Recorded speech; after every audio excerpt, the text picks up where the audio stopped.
field of early stage investing, small business incubation, and consulting across sectors. She has worked to identify, manage, and exit large number of companies and has worked closely with several inclusive business entrepreneurs. She has been an active representative on the boards of several early growth stage companies. She started off with an entrepreneurial venture in engineering design services and moved on to roles in investment and has extensively evaluated transactions covering debt and equity structures. Ladies and gentlemen, put your hands together for partner Avishkar Capital, Sushma Kaushik. Welcome, thank you for your presence here today. Well, moving on very quickly. Joining us are our panelists. Our first panelist is someone who has been with Chris Capital for 23 years. He is a member of the advisory committee and is responsible for diligence, regulatory industry relationships, legal compliance and operations. He's a private equity veteran and has served on the board of the Indian Private Equity Association for almost 8 years and is the current vice chairman. He has also served as a member of the CII National Committee of Private Equity and other industry bodies. Ladies and gentlemen, you saw him earlier today. Please welcome Ashley Menezes, COO and partner, Chris Capital Advisors. Welcome.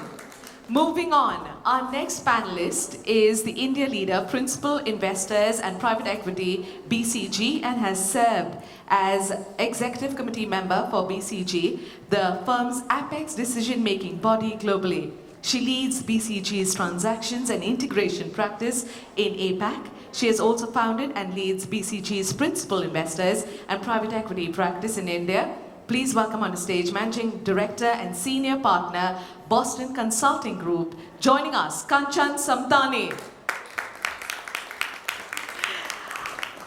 Our next panelist has over 25 years of rich experience in financial services. She joined Multiples Alternate Asset Management in 2010 and leads the financial services and fintech investing practice. She's a director on the board of Multiples and a part of the investment committee.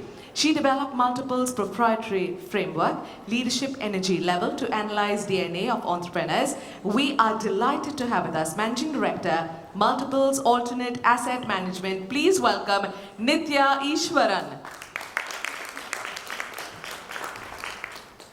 Up next at Stellaris, he focuses on commerce, consumer tech, gaming and edtech investments. Over the last 15 years, he has led investments in companies like Mama Earth, Big Basket, LiveSpace, Simply Learn, 91 Square Feet, Topper, ID Fresh, Zook, Riggy and several others. Prior to Stellaris, he was a partner at Helion Ventures. Please welcome partner, Stellaris Venture Partners, Rahul Chaudhary. We love that the applause is consistently loud. We're enjoying that. Moving on, we welcome our next panelist. He founded MO Alternates, erstwhile Motilal Oswal Private Equity in 2006. At MO Alternates, he looks to build a platform to channelize long-term capital to create valuable enterprises and successful entrepreneurs. He has spent 2 decades in the Indian financial sector across private equity, investment banking, and structured finance. He brings on board his deep experience of raising, investing, and returning third-party capital across several economic cycles. Please welcome Managing Director and CEO, Motilal Oswal Alternatives. Please welcome Vishal Tulsian. Well, another very rich panel. We're going to request our moderator to take this forward.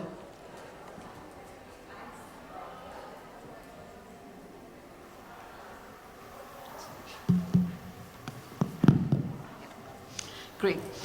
Hello everyone, good morning. I hope you're all awake and waiting to hear our great panelists here. I think Winpy and Nupur have done a fabulous job in getting some of the best industry veterans here in this room just for you guys. So really, you really need to keep your eyes and ears open because they are going to share their secret sauce of how they do what they do. You know, it's really interesting time in India today. We are all at a cusp of what we believe is going to be something big. We're all marching towards India becoming a $5 trillion economy. We are already the 5th largest. We have quite a few developed countries as well. So it's definitely a proud moment for all of us. And the fact that, you know, all of you, the youth of India, is working towards that is what makes this more exciting. So the two main reasons why we believe we will get there is one, again, the youth who is so ambitious, who want to achieve something bigger, better than their predecessors. And second is capital, right? And when these two come together, there's magic that happens. And this panel is the one that ensures that magic happens. So we'll start with, you know, discussing how the VC/PE industry is evolving, has evolved. They have seen it all across economic cycles in the past. So I'll start the question to Nitya, right? You know, you've been through multiple cycles yourself. What have you seen in the past? What do you see will happen in the future? Is it good, bad, ugly from your vantage point? By definition, we are big bulls on India, so we'll start off saying the future is looking bright. But more importantly, and I think this room will generally agree with this motherhood statement. But India presents different shades, right? And we are seeing that in play. In fact, those shades are changing more dynamically, I would say. I mean, I was just looking back at our 3 funds, and each of them is a different shade when you think about how do you put out, the investments on that fund. We had a time, in the 2010 to 15 kind of zone, where India was, okay, macro was not that exciting. It was still a bit down, companies were growing, and you couldn't point to say the tech revolution had started or a lot of investments were happening in consumer tech, fintech and so on. And then we had the 15 to 20, 22 zone, where you saw rapid developments in in technology, both in payments, consumer tech, e-commerce, logistics, and that excitement will continue. Winter notwithstanding, right? That excitement will continue because these are fundamental changes. But I would say what is turning out to be a more exciting phase now, talking about the future and where we are seeing again new shades. I'll pick up one of them, and I'm sure all my co-panelists will have different colors to give. What we are now seeing is this whole, I would put that under the the green economy window.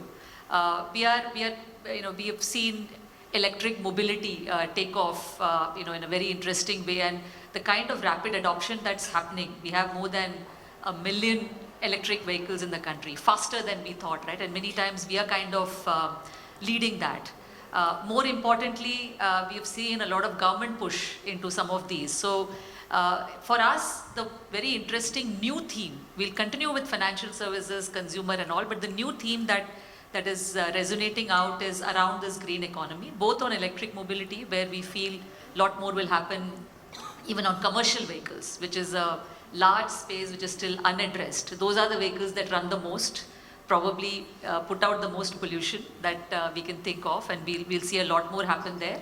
But interestingly, the circular economy. So each industry is solving this problem in a different way, right? So we see a big thing happening around, around this EPR regulations, and what earlier was a, municipality problem to solve, which is the waste is the municipality problem to solve, is slowly being shifted onto corporates to solve. To say, if you guys are generating plastics, please make sure they're recyclable. Even more, make sure you're using recycled plastic. So we see another new shade being added. And what all of this does, and sometimes we have to gaze into history to just see how much of value can be created, right? 25 years back, our index would be a lot more of, the Tata Steels and the cement companies and so on. If you see more recently, it'll be a lot more financial services would have stepped up. We have to just imagine 10, 15 years hence from now, what will that composition be? And that will be reflected earlier in the private side world, right? Which is where all of us will be investing. So I think for all of us, it's to look into that future, and that's where you can create tremendous value. So I think exciting in each phase and color. Great. Thanks. So I got one vote for exciting times forward. Rahul, I'll move to you because Nitya kind of alluded to technology and future-ready businesses, and you're right there, right? So can you share how you are looking at things? What does the future hold in a life of AI? So that is one big wave. I think nobody needs to be told about it, the whole Gen AI wave, and we are very, very bullish and actively looking for founders. We think a lot of business models will get disrupted as this technology evolves, both on enterprise and consumer side. And if you think of it, like, there are 2 or 3 big outcomes or big themes that will emerge. One is this whole, what a lot of people call personal assistants. So it can be around, and it could be around anything that you need to plan for. It could be financial planning, travel planning, buying. So there are retail, health, education, financial services, which will all change with Gen AI. The second is around human productivity. What a software developer takes that job, one person can now do 5x of the job.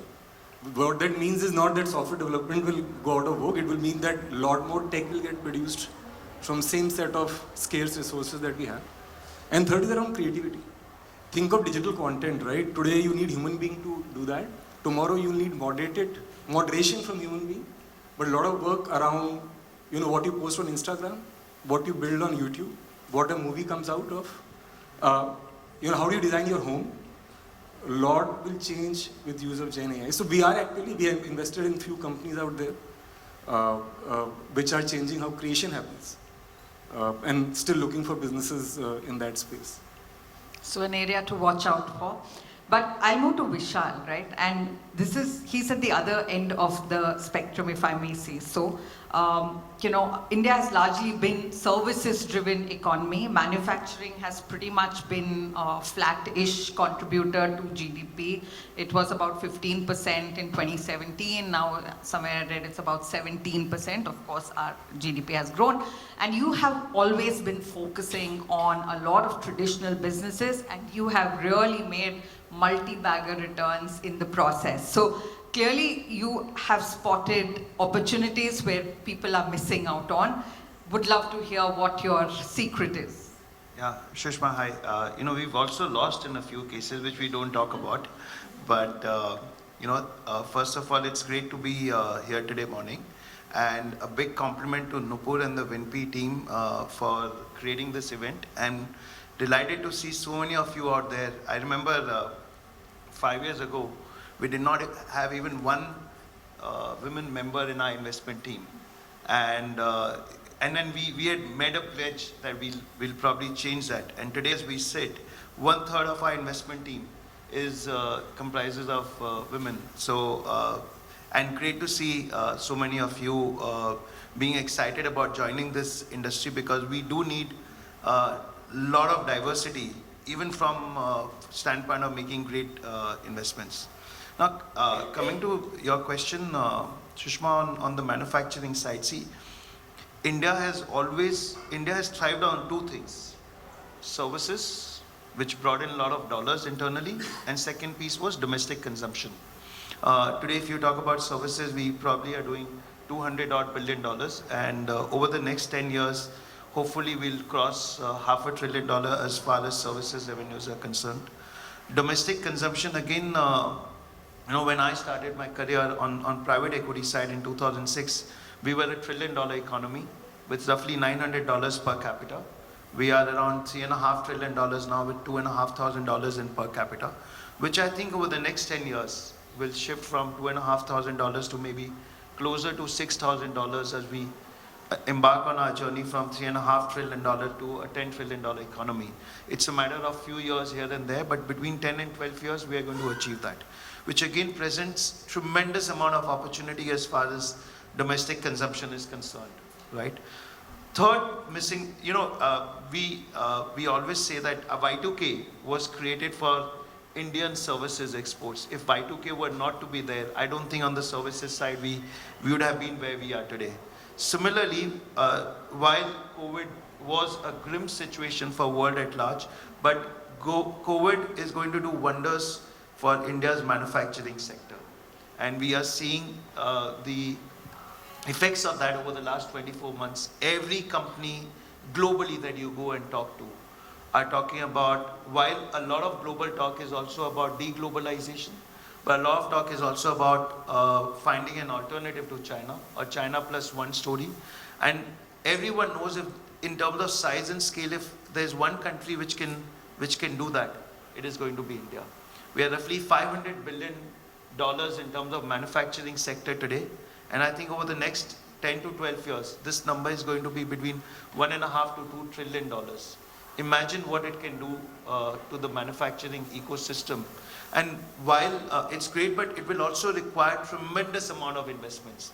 That's another piece that we'll have to figure out. I think government is doing a lot at their end in terms of PLI schemes that they've come up with across sectors, which I think is the tip of the iceberg. They need to do a lot more if we have to achieve this dream of $1.5 to $2 trillion of manufacturing side.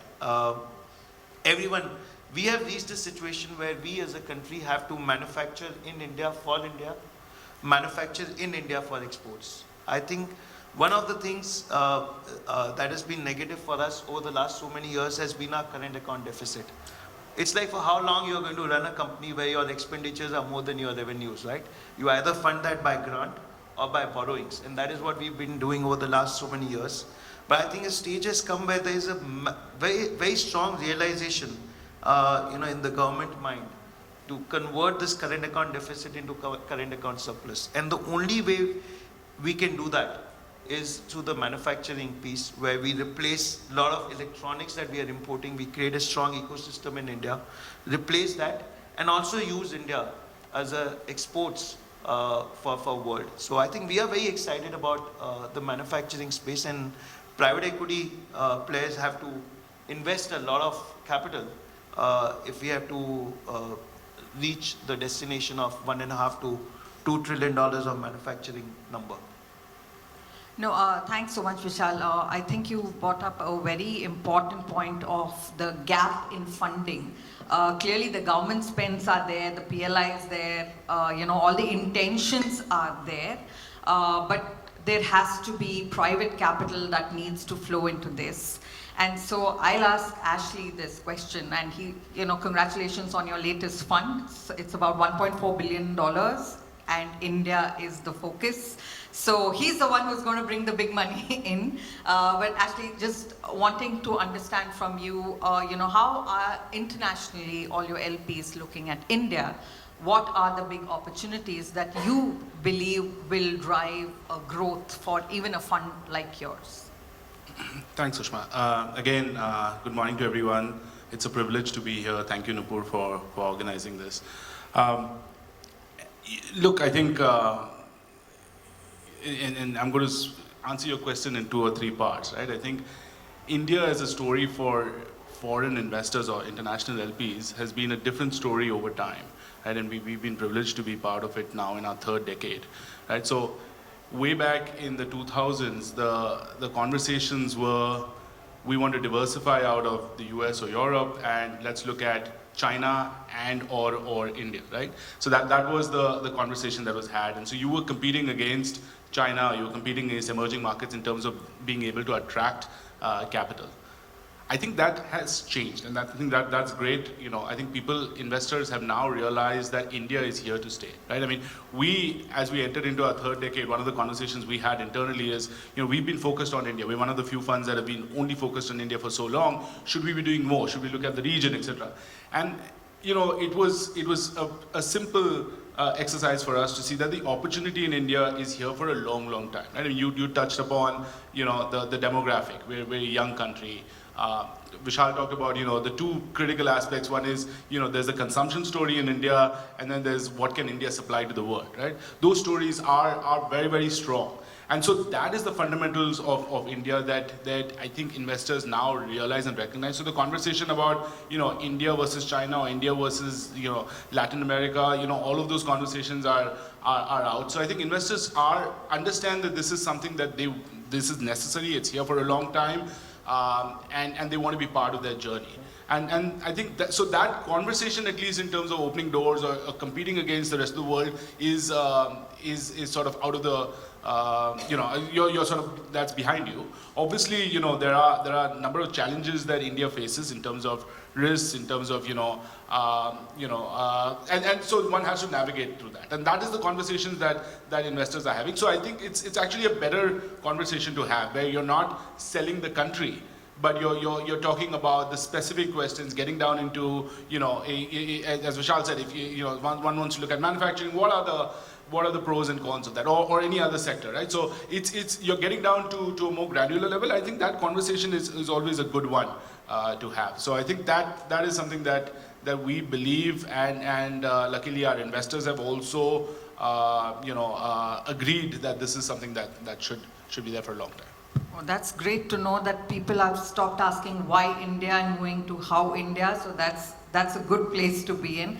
Kanchan, to you now, you are at a very interesting vantage point. You get to see a lot of opportunities. You deep dive into many companies. You actually understand the nuts and bolts of various businesses. How are you seeing this play out, right? And what is the good, bad, ugly of things that come to you?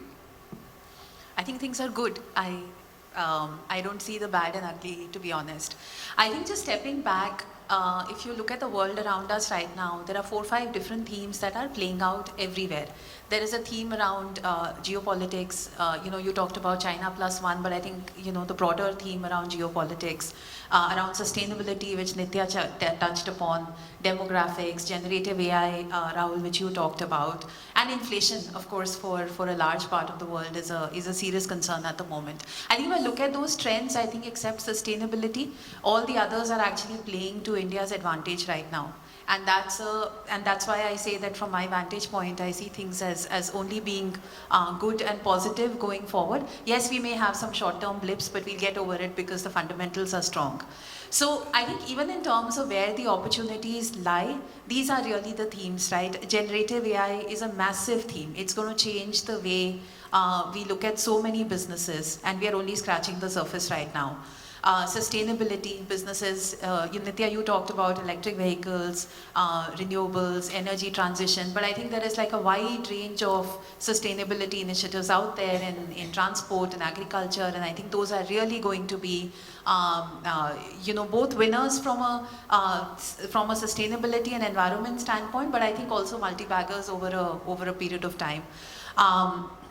And then, I think anything that plays on the demographic theme in India, with the rising middle class, improving income levels. So I think all the consumer businesses are ultimately well set up.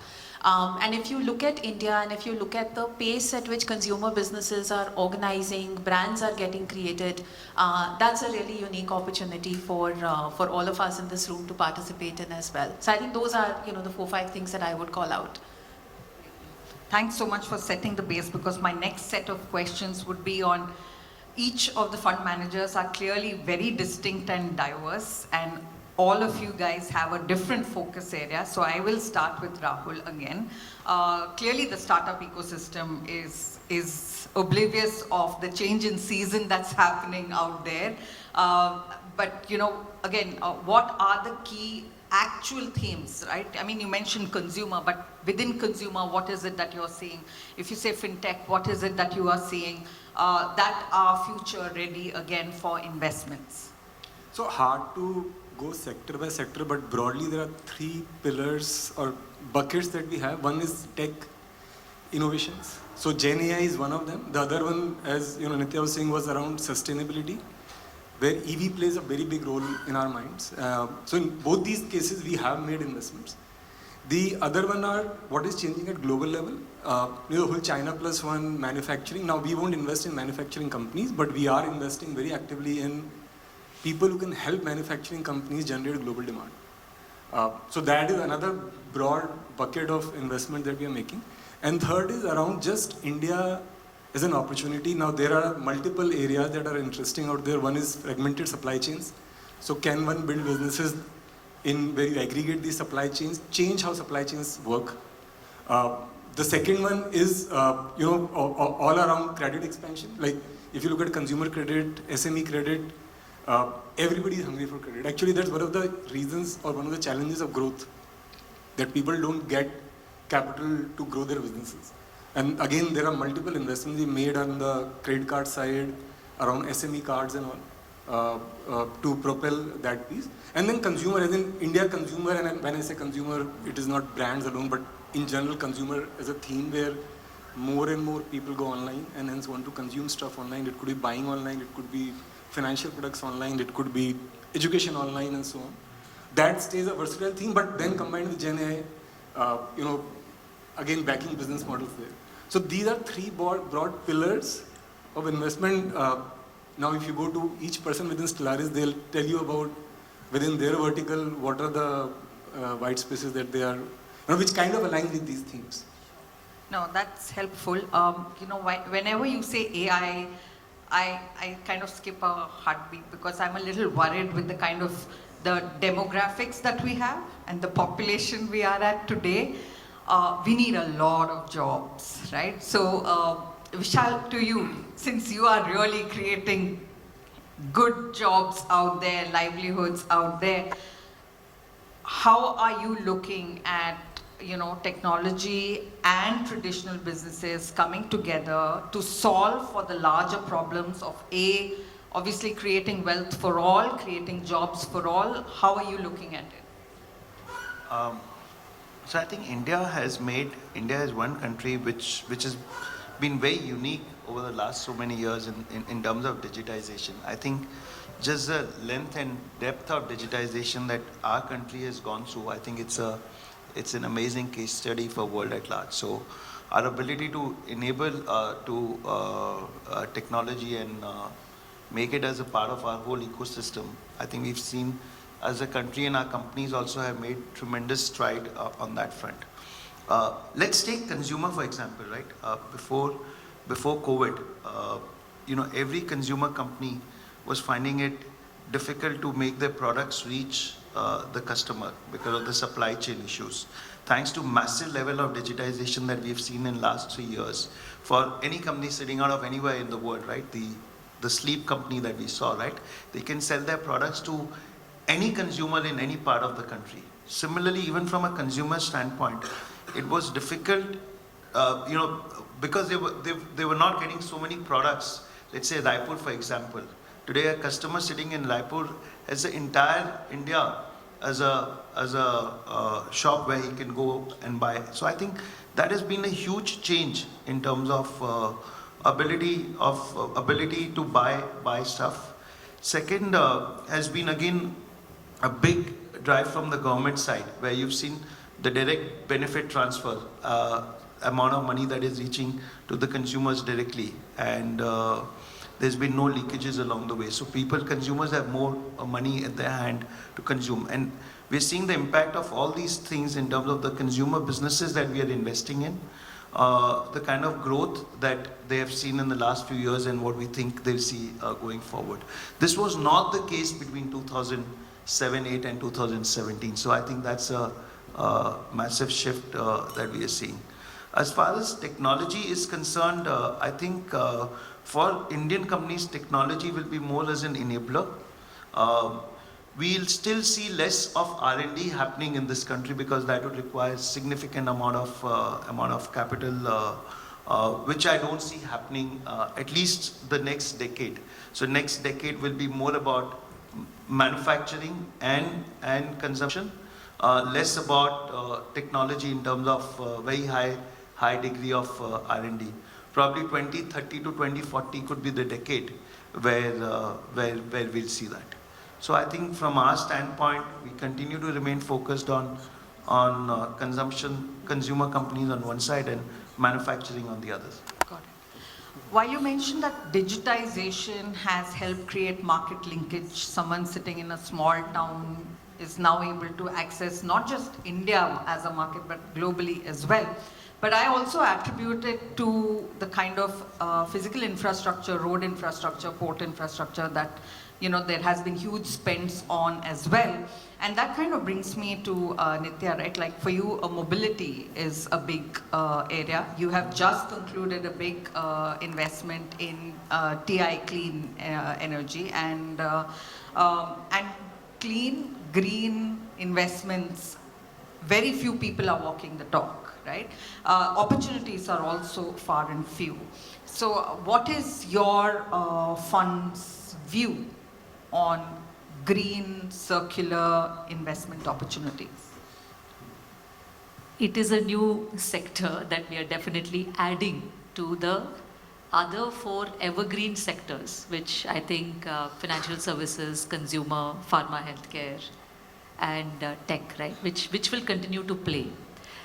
We do see the tailwind here because it's also coming from a lot of government focus, and we do see regulations playing a very important role, which is why, you know, as Ps, all of us in this room want to invest at the inflection point. You don't want to be too early, you don't want to be too late. So it is still tread carefully zone because you don't want to be too early and you don't want to be driven only by regulation, because things that are only driven by PLI or only driven by regulation have a way of petering out on the economics also soon.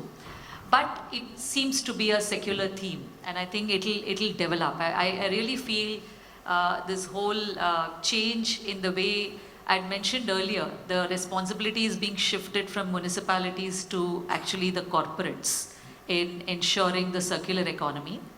That will give rise to a lot more businesses around the waste management and recycling theme. So it's definitely something to be explored. I mean, people are now speaking of the bottle to bottle. It's a nice terminology to use to say that. But you'll have to look for businesses which are full stack there that could get time to develop. It's not just good to say, I collect the waste and I create pellets and it goes into carpets. That may not be all value adding finally. You'll need to see businesses which are able to traverse the whole cycle. So I definitely think it's a theme to add to this decade. Having said that, financial inclusion will continue to be a very big theme. It's already played and it will play more. We did hear about comments on that, and credit has to drive it, and our technology adoption in financial services is creating magic. It is creating magic on that front. I think what is most exciting for us on consumption, consumption is always exciting, and we are now hearing interesting, diverse data coming in, right? I mean, glucose vistas is not growing, but campus footwear is growing a lot, which is a kind of an interesting divergent theme. So I think India this decade will be not the bottom of the pyramid, but the middle class India. It will be the tier 2, tier 3 India. So these are going to be products which are, towards the next cities. I mean, we are also seeing that playing in mutual funds. If you see the composition of savings coming into mutual funds, it's not the growth in the next 15 cities, beyond the B15 as they call it, is really, so there is money there. And all of financial services and consumer targeted towards that will continue to be of great interest. So some of these themes will continue to persist and create a lot more value. And I think the other last thing I want to speak about, not thematically from a sector perspective, but for private equity, which we see changing, is the changing ownership of corporate India. And a lot more businesses being owned by private equity. So we are seeing a lot more control transactions, carve-outs from larger groups, and businesses being owned and a lot more value being created. I think we'll see a lot of that, and a lot more listed companies which are owned by private equity, and we are very excited by that theme as well. On the listing side, I have questions for Ashley, but I'll come to you a little later. He just had a big IPO, so we have a lot to hear from him. But Kanchan, first to you, what are you seeing in terms of, while all these great people are doing great things, how are you seeing teams change to execute on the plans for the future? Are you seeing some intrinsic shift happening at that level as well? So I think a lot of it is linked to also what Nitya was saying today. As the investing styles are evolving, I think so are the teams. I haven't been engaged in private equity for decades. It's only the last 5-6 years. But even in that time, I can see the difference. Very few funds had significant portfolio management teams, even as recently as 5 years ago. Today, most funds have moved on to looking at buyouts, taking operating control, really participating in value creation in the companies in which they are investing. And that necessarily means that they're starting to invest a lot more in portfolio capability. So that's one type of change. I think the second one, just given the room that we are in, I have to comment on the fact that you're starting to see a lot more diversity within the PE and VC funds as well in just the recent years.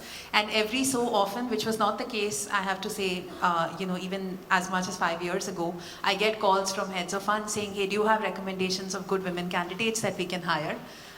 So I think it's also become very top of mind, and diversity in all forms and shapes. I think we're talking about gender today because of just the theme of the conference. But I think that's the other change that I'm starting to see as well. The backgrounds from which people come, it's not just an ex-investment banking, ex-consulting kind of, there's like a lot more diversity in the backgrounds of where people are coming from as well. So I think those are some of the changes that I see playing out. Got it. Thanks. Last few questions are going to be on the most important part of investing, which is exits. And first to you, right? Like, because it's top of mind, it is headline news today, Mankind Pharma's IPO, 4,300 crores. Fantastic, right? But I know you just said that there's always butterflies before every IPO, and I don't think that'll ever go. And you guys have had multiple exits. Can you walk us through some of your experience? Does it ever get easy? What's the future hold for this? Thanks, Sushma. So, does it get easy? I don't think so. So that but the way we think about it, I think and we've learned this early on. So the experience that we had in the early 2000s when we were investing in dot-coms, every 3 months your valuation was doubling and quadrupling, and you're seeing a new investor come in. And what we realized that 12 months later, that those were paper valuations, right? In 2001, when the bubble burst, we ended up, of our first fund, we had 11 investments in the internet world, and we made 40 cents on that. Luckily, we had 4 other investments in that fund, which helped, put us in the top decile globally. Right, so those 4 ended up being pretty decent outcomes. What we realized is, you need to think about exits at all points in time, right? So the conversation about an exit actually happens, I would say 2 to 3 months before you make the investment, and we'd have that conversation with the founders, with the entrepreneurs, because in good times everyone's your friend, but how do you have a partnership model where it's beneficial to both sides? We were talking, the previous panel was also talking about how founders love their businesses, right? So they do not like change. Right? There is no impetus for them to sell out, right? Some previously because of whatever family dynamics, and now there's too much love for the business. So you need to have that conversation up front to gauge whether or not this is an entrepreneur that you can back in bad times as well, and could be aligned towards the journey that you set out.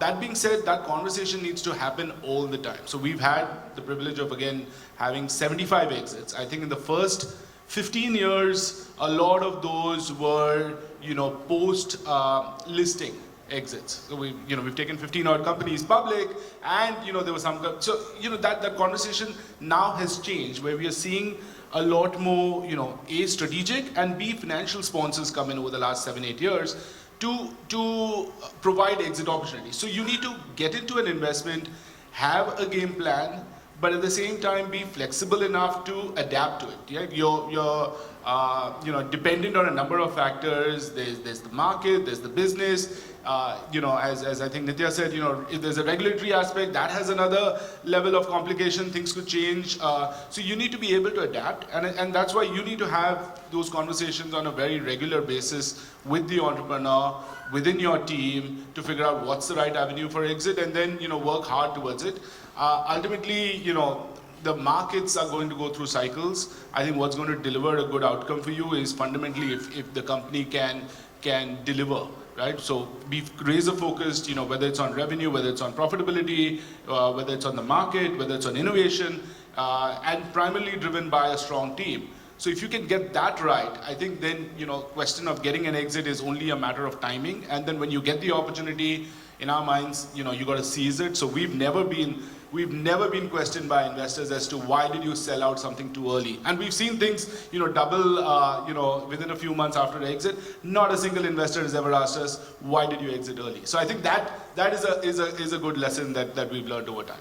No, that's fantastic. I think always bird in hand is worth two in the bush. Exits, when you get it, take it. But I would love to ask more questions. Unfortunately, I'm getting messages that our time is up. But for all of you out there, I know there are lots of questions. Feel free to catch them before they rush out. Thanks so much. Thank you. Thanks, Sushma. Thank you for holding this together. Kanchan Samtani, Nitya Ishwaran, Rahul Chaudhary, and Vishal Tulsiam. Thank you. A group photograph. Let's do that.